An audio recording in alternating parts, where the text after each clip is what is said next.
ಅಂದ್ರೆ ಹಳ್ಳಿ ಅಧಿಕಾರನ ಕಿತ್ಕೊಳ್ಳೋದು, ದಿಲ್ಲಿನಲ್ಲಿ ಇಟ್ಕೊಳ್ಳೋದು. ಹಳ್ಳಿ ಅಧಿಕಾರನ ದಿಲ್ಲಿ ಅಧಿಕಾರ ಕಿತ್ಕೊಂಡಿದೆ.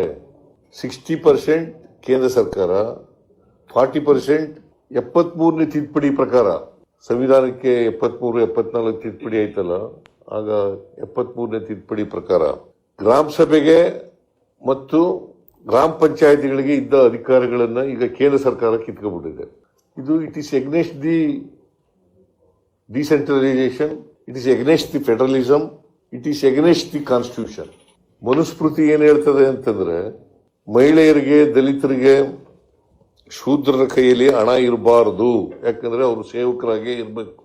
ಮನುಸ್ಮೃತಿ ಏನ್ ಹೇಳ್ತದೆ ಅಂತಂದ್ರೆ, ನಿಮ್ಗೆಲ್ಲ ಗೊತ್ತಿದೆ ಅಂತ ಅನ್ಕೊಂಡಿದ್ದೀನಿ ನಾನು, ಮಹಿಳೆಯರಿಗೆ, ದಲಿತರಿಗೆ, ಶೂದ್ರರಿಗೆ ಅವ್ರ ಕೈಯಲ್ಲಿ ಹಣ ಇರಬಾರದು, ಸ್ವಾಭಿಮಾನದಿಂದ ಬದುಕಬಾರದು, ಅವರು ಸಂಪೂರ್ಣ ಸೇವಕರಾಗಿರ್ಬೇಕು.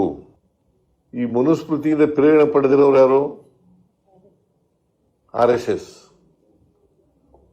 ಅವರು ಮಾರ್ಗದರ್ಶಕರು, ಬಿಜೆಪಿ ಸರ್ಕಾರಕ್ಕೆ ಮಾರ್ಗದರ್ಶಕರು ಅವರು.